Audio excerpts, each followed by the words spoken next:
기회로 바꿔주는 위기관리TV 최은규입니다. 위기관리 오디오북은 책 읽기와 같이 좋은 습관으로 가치 있는 행복을 만들어가기 위해 지식을 공유하고 있습니다. 좋아요, 구독은 저에게 큰 힘이 됩니다.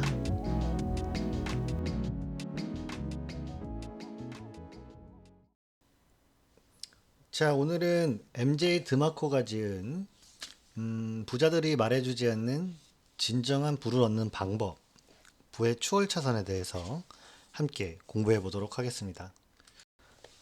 일반적으로 보통 사람들은 60에서 70대에 은퇴를 하게 되죠. 나이가 좀 찼더라도 많은 사람들이 먹고 살기 위해 힘들게 돈을 벌고 일부 정부의 재정 지원 프로그램에 의지하며 살아가고 있습니다. 반면에 돈이 많은 사람들은 은퇴한 후에도 본인의 라이프 스타일을 나이가 많더라도 유지할 수 있겠죠. 저자는 천천히 부자가 되는 것은 시간이 너무 많이 걸리며 이러한 방법은 당신의 시간을 소모시키고 실패하게 하는 게임이라고 말을 합니다. 결국은 당신이 젊고 지각 있고 생기 넘칠 때가 인생의 황금기라는 얘기죠. 인기와 타고난 재능은 부의 필요 조건이 아니고 빠르게 돈을 번다는 것은 차근차근 모으는 것보다 기하급수적으로 벌어들이는 것이며 이러한 변화는 순간적으로 일어날 수가 있다고 언급하고 있습니다. 그러면 궁금해지는 것이 과연 필요 조건은 무엇이고 어떻게 하면 기하급수적으로 벌어들일 수 있으며 언제 변화가 순간적으로 일어날 수 있는지 궁금해지는 대목이기도 합니다. 부는 부분적인 요소가 아니고 하나의 공식으로 보며 과정이 부자를 만들며 결국 사건은 이러한 과정에 하나의 아웃풋을 내놓게 된다는 것이죠. 이렇게 우리가 부유해지기 위해서는 그 길에는 어느 정도 희생이 따르고 그 희생과 과정을 견뎌내는 소수만이 부자가 될 수 있다는 얘기를 하고 있습니다. 부의 카테고리를 인도, 서행차선, 추월차선으로 분류하고 각각의 이 컨셉을 설명하고 있습니다. 인도를 걷는 사람들은 여분의 돈이 생기면 즉시 새로 나온 기기나 여행, 새로운 차, 새로운 옷, 화장품 이렇게 유행하는 제품을 사는데 써버립니다. 뭔가 쾌락과 채워지지 않는 어떤 일시적인 욕구 때문에 라이프 스타일의 노예로 살아가는 사람들을 얘기합니다.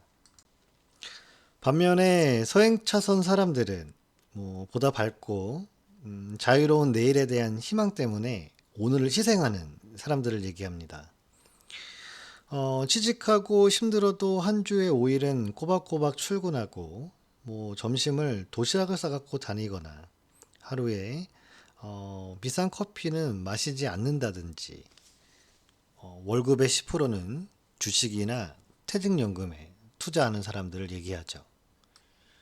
결국은 추월차선을 통해서만 부를 얻을 수 있는 길이 좀 더 열려 있다고 얘기하고 있습니다. 재밌는 예제가 있어서 하나 읽어보겠습니다. 저는 회사를 설립한 지 4년 만에 320만 달러에 팔았습니다. 빠르게 돈을 벌고 서류상에 존재하던 돈을 실제로 만질 수 있게 되어서 기쁩니다. 이러한 결정으로 제 인생은 완전히 바뀌게 되었죠. 이제는 원하는 일은 무엇이든 하는 데다가 조금도 지루할 새가 없습니다. 여행도 하고 새로운 언어도 배우고 책도 읽고 원하는 시간이면 언제든 스포츠 경기도 시청을 할 수가 있습니다.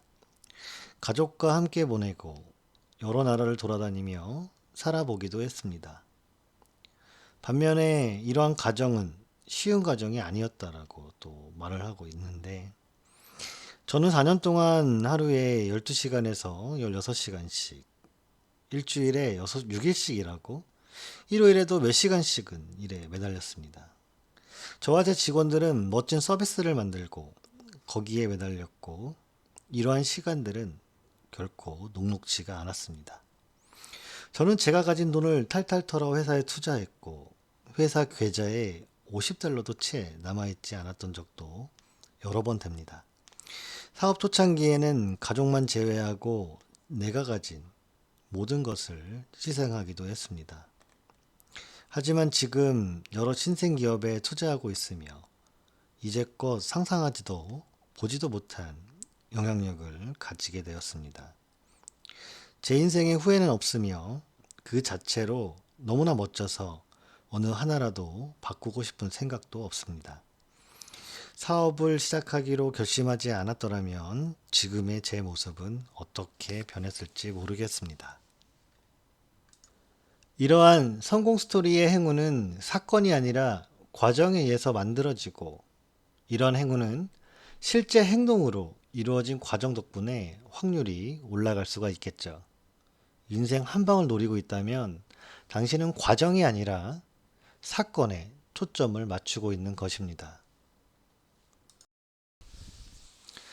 이러한 과정에 대한 예를 하나 들어보겠습니다.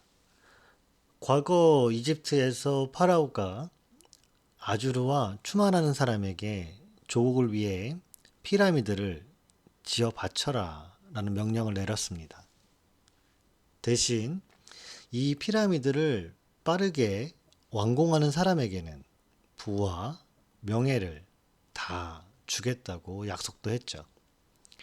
아주르라는 사람은 무거운 돌을 옮기기 위해서 여러 가지 방법도 있었지만 체력 단련을 통해서 힘을 기르고 많은 무거운 돌을 쌓기 시작했고 반면에 추만하는 사람은 돌을 옮기기 위해서 이를 대신해 줄 기계를 발명을 하게 되죠. 수년이 지난 후에 결국은 추만하는 사람은 기계를 발명해서 좀 더 빠른 시간 내에 효과적으로 피라미드를 빌드업하고 결국은 파라오로부터 많은 부와 명예를 얻을 수가 있었죠. 비즈니스에 성공하기 위해서는 생산자가 되어 시스템으로 사업을 운영해야만 합니다. 시간이라는 어떤 수갑으로부터 자유로워지면 여러분들은 어떤 무제한적인 변수를 활용하는 이러한 시스템을 통해 수입을 얻고 빠르게 부가 축적될 수가 있을 것입니다. 아이디어를 실행하는 사람이 모든 것을 소유하고 실행 실적이 최고의 사업 계획이 될 수가 있겠죠. 고객의 니즈를 즉시 반영하고 사업의 파트너십은 결혼만큼 중요합니다. 그럼 마지막으로 사업 아이템은 어떻게 발굴할 수 있을까? 라는 질문에 대한 답을 남기면서 오늘 강의는 마무리하도록 하겠습니다. 나는 뭐가 정말 싫어. 나는 뭐뭐를 안 좋아해. 뭐뭐가 짜증나. 왜 이렇게밖에 안 되지? 뭐뭐 하는 게 소원이야. 결국은 이러한 질문에 대한 답이 하나의 아이템이 될 수가 있을 것입니다. 이러한 문제들을 해결하고 올바른 의사결정에 도움을 주는 최웅규의 위기관리 팁이었습니다.